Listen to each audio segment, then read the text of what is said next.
You're listening to Catalyst for Change, and my name is Jessica Huckabee, your host. I started this podcast to learn what makes people resilient after challenging events and how they've used those series of events as a catalyst for change in their life.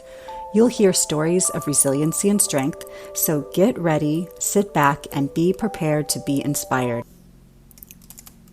Today, my guest is Kawan Glover. Kawan is a survivor because he's lived through a stroke and 3 brain surgeries. He's dealt with suicidal idealizations, one attempt, opioid addiction, depression, and been in $1.2 million in medical debt.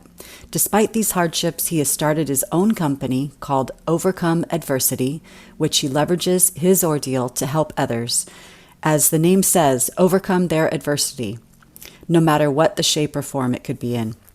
He's also a writer and a public speaker and a self-published author of a memoir entitled Favor: How Stroke, Struggle, and Surgery Helped Me Find My Life's Purpose. Well, thanks for joining me today. To be here. Yeah, so I really loved hearing your story of resiliency and how that you use that as a catalyst to create your book and help other people. Yes, I did. Took me a while, but I did. Yeah, that's great. I mean, that's pretty resilient if you were able to overcome the stroke, the 3 different brain surgeries, opioid addiction, suicide attempts. Oh my goodness. I'm so glad that you're able to write about your story and help others. Yeah, I think after it is all said and done, I think, a lot of times I struggle with why this happened to me, but the truth is it was never about me. This happened to me for the benefit of other people. Yeah, can you tell me a little bit more about what happens in, leading up to that stroke and brain surgeries and the other things that happened? It started in 2014. I was on my way to work and I noticed some weightiness in my arm. And I was in his office, the person I was working with, and I couldn't get out words. I could barely write. And he kept telling me, you need to leave, you need to go to the doctor. And then he went upstairs and got his wife, and she got me to leave. Went to the doctor. I still had a pediatrician at the time. Not sure why. Okay. I was 20 years old at the time, and then he said, you need to go to the hospital. So fast forward to the hospital. 6 hours later, they give me a CT scan, and they say you have a lesion in your brain. So I was sent over to another hospital. Did a MRI. One of the first times I had an MRI. It was a terrible experience. I did not like that machine. And they said I had a cavernous malformation, which basically is a group of blood vessels that formed a clot and they had burst. In that, they said, hey, we're going to send you home to monitor. If anything gets worse, come back. Things did get worse. I lost my balance, I started getting dizzy, lost the vision, and then I went back to the hospital and they operated on August 15th, 2014. I spent about 2 days in the hospital, and then I was going back home. And then, at 20, sure you've been there, and Yeah. I show, people that have been there. At 20, you feel like you're invincible. So I went right back to college at the University of Maryland. I went back to my normal life, and because I did not rest appropriately, I had the stroke.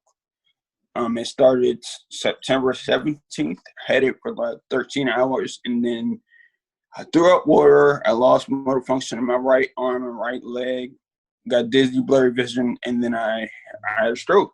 I never lost consciousness. So I was down for the rest of that semester, and I returned to school in spring of 2015, finished that semester. And that's the first block of what happened. So I wanted to stop there and make sure you didn't have any questions. Yeah, no, that is amazing. I mean, so you had a stroke at 20 years old, and before that you had another stroke, before that second stroke, and that It was affected your... actually so I had the stroke after my first brain surgery. I didn't have 2 strokes. Okay, so the brain surgery is where they found that there was some vessel damage in your brain. Yeah, and the And pons area near my brain stem. okay, and that cerebellum area, the pons, that affects balance, and Exactly. it can make your tongue numb, right? Did you have any numbness in your face or tongue? When we get to the third surgery, I'll tell you more about that. That was a fairly new symptom. Okay. Were you able to get to that hospital fast enough, and who was able to take you? So I was in my dorm room at University of Maryland College Park, actually off-campus apartment, and I was in a room. It Sorry. turns out that on my discharge papers, the nurses were telling me before I left them that first surgery after recovery, do not consume alcohol, do not do this, and I did exactly that. So in essence, the stroke was my fault and not resting appropriately. And then when I called, the first person I called was my mom and just said, I think I'm having a stroke. And the hospital, I already called the hospital. So I was able to make the appropriate calls, take the appropriate action. Yeah. Again, I never lost consciousness. So they would just, rest me. They were able to give me rest, steroids to slow it down. And then I went to rehab and started regaining, motor function, things like that. How long was your rehab, and what kind of lasting damage did you see from those strokes and brain injury? So I went to rehab for about a month at National Rehab in Washington, D.C. The, right sided weakness when I was going in on my right arm and leg. I don't remember if my vision was impaired, but I definitely noticed some just trouble walking, trouble really using my right arm. But by the time I got out of rehab and started doing stuff at home, it kind of returned. So my right side was probably operating at about 70 or 80%, just strength wise, and able to control what I'm doing with it.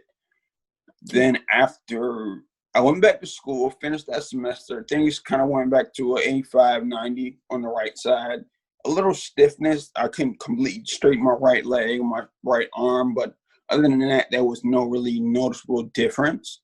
And then in 2015, went for a normal checkup because they wanted to keep tabs on me for, years after. I went to the hospital. Well, not the hospital. Went to my doctor, Dr. Johnson Sherman at George Washington Hospital. He was actually my first surgeon, and he would constantly did MRIs. Still don't like those machines, but he Yeah. looked at my imaging, and he kind of looked at me and my dad, and he normally just says, "Hey, I'm looking at your imaging. I see something, but I can't tell what it is." This time was different. Looked he came into the room in kind of a somber state with his head Okay. down. He was like, I don't know how to say this, but essentially the mass is growing back and it's growing bigger and faster. And instantly my mom started crying. My dad was holding her. And I felt like I had to do something. So Yeah. without thinking, I just said, let's do the next surgery. And everyone in the room kind of stopped. I'm like, are you sure you don't want to think about it? I was like, no, let's just do it. Yeah. Get that So mass out. Yeah. yeah. So we scheduled the next surgery for October 1st. Wow. But And that, I'm gonna, pause there just in case you want to yeah, go no, somewhere. that's a lot of things that happen to you in such a young age, in your 20s, and to have multiple strokes and that brain injury. Also Now the had shingles, so maybe I'm aging backwards. I've you're also aging had backwards. shingles. Yeah. So shingles. Okay. So did the shingles affect your brain in any way, or how did that No, affect shingles you? was an unrelated event. I'm just saying I've had conditions that are normally associated with people older than me. Yeah, interesting. Now, was there any kind of environmental thing, or is there anything that you could think of that could have caused all this to happen, or it was just Don't something? The only thing I can think of is maybe two things. I actually had a conversation with someone that does research and has strokes and things like that. And it seems like whatever burst or whatever was in my head was there since birth. And I created the perfect situation for the burst. So I think it was just stress, being in school, being young, trying to figure it all out, and overloading myself with different responsibilities probably made a perfect concoction, perfect environment for that mass to really just pop. Yeah. So stress was like the perfect storm for that Yes. brain injury to happen. Wow. Are you fully functional now? Now that it's been a few years since this has happened, or about 5 years. Now, how are you doing Yeah. these So days? I had this brain surgery. I had the stroke. I had a second surgery on October 1st of 2015. In 2017, I had another surgery, and that left me with a lot of deficit. So I want to say my right side limbs are probably operating at 60%. Okay. I do have numbness on the left side of my mouth, and the left side of my face. So I have no feeling there except at the chin level. I'm not able to run. I can still lift weights, but it's definitely a struggle. The strength is there. It's just the neurological effects were kind of almost permanent, it seems like. But I'm continually moving towards full healing. I'm not able to straighten my arm. Just a lot of deficits. Like using Okay. my right hand, I'm not able to write with my right hand legibly, at least. Struggled a few times, but the last surgery, because the doctor said he was operating in high impact. I forget the term. He said something high real estate, or something like that. Oh yeah, so very dangerous territory where there's a lot of different things that they could accidentally nick, or yeah, it's very close to like really major functions in your brain, it sounds like. Yeah, he actually told me that, if this goes wrong, you could lose your hearing in your left ear. Yeah. Leading up to that third surgery, there was a ringing in my ear. I had almost lost vision in my left eye. So you almost lost vision in your left eye. I got numbness on the whole right side of my body, and using my right arm and right leg became almost impossible. So the third surgery definitely took a lot away from me. That Um, 2017 surgery, it sounds yeah, like. yeah, it was because in the second surgery, I sort of bounced back. Within a month or so, I was back up and moving and operating, and I Yeah. went back to school. But the last surgery, because he did a different approach, and it just took a lot out of me. In between that second and third surgery is when I when I had my mental health battles. I had the depression, bouts of depression, constant anxiety about what's going to happen next, feelings of dejection. And I dabbled in, after the second surgery, I don't know if you know a drug called fentanyl. Yeah, I've heard of that. And did they prescribe that to you or? So in the hospital, they gave me fentanyl on a regular basis, but it was like they call it like heroin on steroids. Yeah. So because I took it every hour, it started compressing my chest, so I couldn't breathe. So they Yeah. gave me Percocet instead.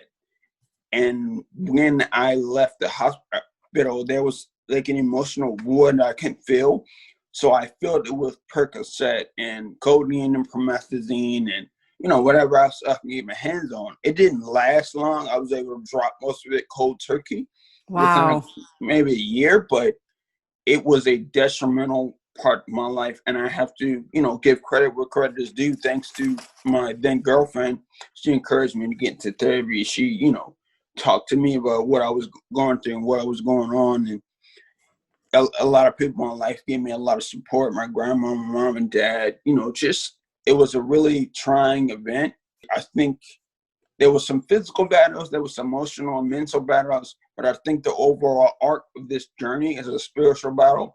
And it's just brought me to this point where I want to say August 22nd, what was that, 2 years ago, was Yeah. the first time I could actually feel whole. And I wrote that in my journal on the 22nd. That was the first time in my life since I've started all this, I felt whole. And throughout, from that sophomore year in college, 2014, till about Monday, I want to say I was passively suicidal, which is a term I just became accustomed to.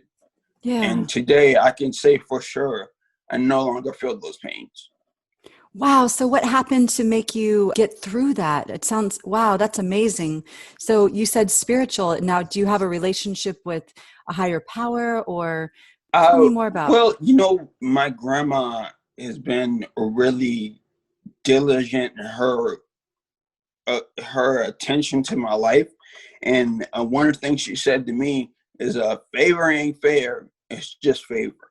And I believe that came from a high pride. I don't know if you're religious or a believer, but I Yeah. believe there is a God. And, without his influence, I don't think I would be where I am today, whether Yeah. it comes through the people he's placed in my life or the events he's had me face. And, something I held on to was that I didn't come this far just to come this far. Yeah. And what I had to really do is go introspectively into myself instead of, when I got out of the third surgery and I, was able to walk around again, my problem during all of this was that I continued to push and push, and immediately about face and push because I was so driven and so ambitious. But I think the whole lesson for me personally was to slow down and take stock of what you've actually done, what you've actually learned. Take a little bit of self-empathy. I call perspective self-empathy, to Yeah. recognize what lessons you've learned, what battles you have fought, and what you have gained from this experience. I was always so focused on why me and why this now. And, a question you have to ask yourself, I ask myself all the time is, why not me? And then a Yeah. question I go on to ask myself after that is, if not me, then who else? Yeah. And the questions like those keep me grounded. So it's a lot of different things I can speak to, but I think, my core that's kept me grounded, that's rooting me in this present moment is gratitude. When I get up every day and I feet to the ground, everything else is a victory. Wow. So you're grateful to be alive, made it through those surgeries, the opioid abuse that lasted a year. You were able to quit cold turkey with the help of your friends, your girlfriend, your grandmother, your mom and dad, your support system. And then on August 22nd, it's the 25th today, you really got through that passive suicidality, it sounds like. And you were Yeah. able to realize that there is it sounds like you've always been a believer and you've always realized there's a higher power, but just something clicked on that day a few days ago. And is that Yeah, through? and Yeah. I think it was because I finally finished the book, and that it was no longer nothing needed to be added or written, or I sent it off to an interior designer. And I think, when I tried other things, something would get in the way, and it just kept calling me back. Like, I started the book in July of 2018, and it's now August of 2020. The first brain surgery I had was on August 15th, 2014. When I Yeah. released the pre-order, it was August 15th, 2020. So it's a full circle journey. Yeah. So just been able to complete that full circle journey helped relieve some of that stress and depression and suicidality, it sounds like. Is that what I'm hearing? Yes, yes. Yeah, and being able to realize that you're helping others through your experience and your voice through that book. So August 15th, 2014 is when your journey started with that first surgery. Well, even before Yep. that, when you had the brain injury and the stroke and everything that happened then. Wow, 6 years later, you're able to give back in that huge way through that book. I think that timing of it all is just, a lot of people say it's coincidence or it's uncanny how it all turned out. But, someone said to me, coincidence is just God's way of remaining anonymous. Yeah. And I feel like the grace that has been given, the favor that's been provided in my life has really given me a story which I think the world can benefit from. So, again, the book I written is called Favor, How Stroke, Struggle, and Surgery Helped Me Find My Life's Purpose. I feel Yeah. like this is giving me a story and a purpose. My purpose is to share my story to impact and change the lives of others. And I really feel strongly about that. And there's nothing going to deter me from pursuing that purpose. I've already started my next book. So I just really want to keep using this gift of storytelling just to change lives. I want to, change the lives of people, change the lives of the world. And then at some point, look at the stars. I don't know what that's going to look like, but I feel like really strongly about, everything that I have going on right now. Yeah, you have a lot of wonderful things going on in your life, from going through those really harrowing experiences to being successful and writing a book and starting on your second one. Now, how are you getting the word out besides, on my podcast, which I think is great and it'll help my listeners because I actually work in the field of traumatic brain injury, which it's a little different than acquired brain injury like stroke and that type of thing, but I think it'll help my listeners as well. Are you going out to caregiver support groups or support groups for people that have had a brain injury? Yeah, I would like to. With the current situation of COVID, that kind of interrupts my Yeah. plans. I had a whole strategy to do stuff like that, but I did speak to one of the doctors. That's been my doctor every time I went to the rehab center, and Hmm. she usually has an event she was, open to having me speak at. Just the COVID thing really messed up. So right now, I'm just attacking my own network with, letting them know the book's available. A lot of people that know me know my story, but now I came in a group because I knew I wanted to get this beyond my usual friend circle, usually people that I know. And I just figured if I can get my story into as many different places as possible, it's not even really about making money from the book. It's about sharing my message. And I think, a lot of people, I believe many people can benefit from it. Yeah, no, it sounds like a wonderful book, and I'll definitely post it on my LinkedIn, where I have a lot of people that are in that industry, brain injury field. So that would be wonderful to be able to get out there, because I think it will be very helpful. How are you doing now?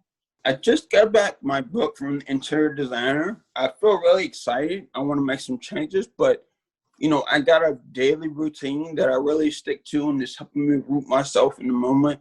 I really engage in a lot of meditation, a lot of prayer, a lot of writing, reading. I feel healthier holistically than I ever felt in my whole life.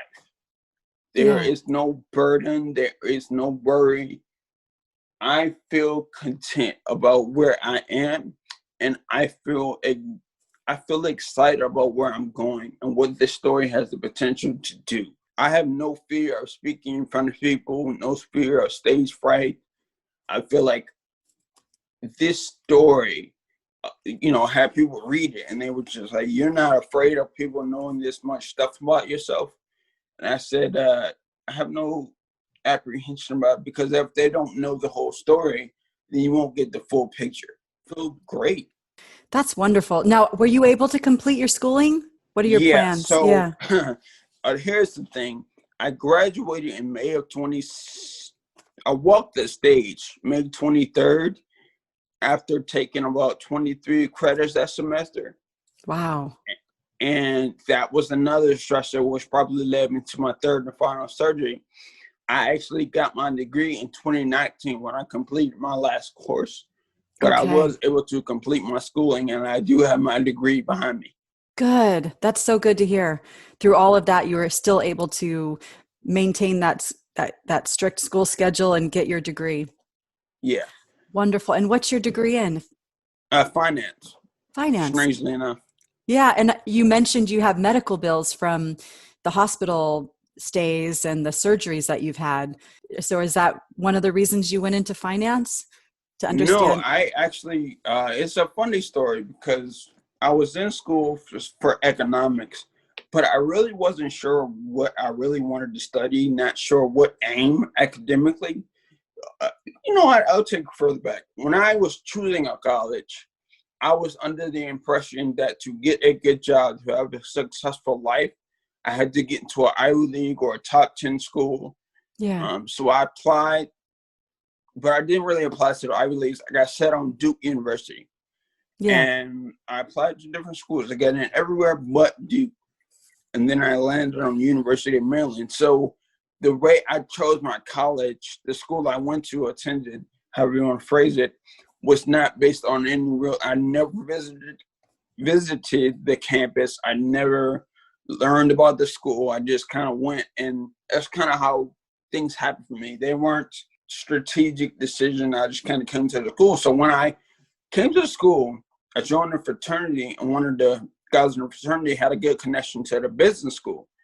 And traditionally, if you don't apply straight in, you have to wait 2 years to get enough credits to get in. Yeah. Well, he got me in after my first semester. So That's again, good. favor ain't fair, it's just favor. And I called my dad that day, and he asked, well, what are you going to major in, finance? And I was like, yeah, I guess so. And from then on, I was a finance major. Yeah, that's great. So are you working right now, and are you still able to work? I can do things, but I'm not going after any positions right now. I just moved back with my parents.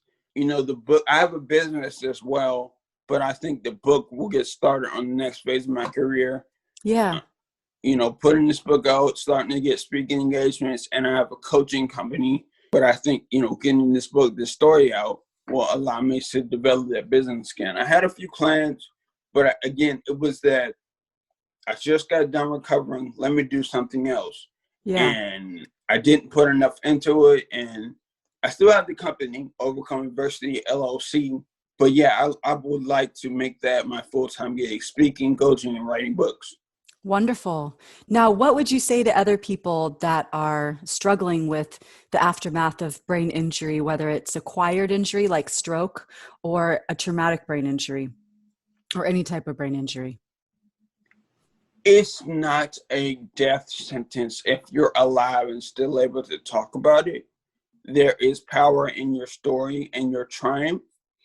The three things you and I have in common are that we both just took a breath. We're both alive and we're both human. I think that level of gratitude, just being able to express that to yourself, that you are alive, you made it through, no matter the circumstances you came out with on the other side. I think rooting yourself in gratitude is the first step. I encourage. There's a 400 trillion to 1 chance that you are born a human. Yeah. But you were one of the lucky ones that were picked. So I think, regardless of whatever situation you face, if you came out on the other side of it, no matter what deficits, no matter what faults, no matter what you feel about yourself, you are alive and you still have an opportunity to maximize your potential. You're not disabled. You just do things, I understand disability, but disabled means you're not able. I don't think you're not able. I just think you're able to do things differently. And that's the way I see myself.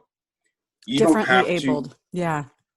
Yeah, you don't have to wallow in self-pity because you are stronger than most because you survived. The fact that you Exactly. survived is a blessing. So Exactly. use that strength and tell your story. Wonderful. Well, thank you so much for coming on the show. And I really appreciated hearing your story. I think it'll touch a lot of people. You've been listening to Catalyst for Change, and my name is Jessica Huckabee, your host. Join us next week for another story of resiliency. And please subscribe wherever you listen to your podcasts, and feel free to leave me a comment or email me at catalystforchange20@gmail.com, or on Facebook, we have a page at Catalyst for Change Resiliency.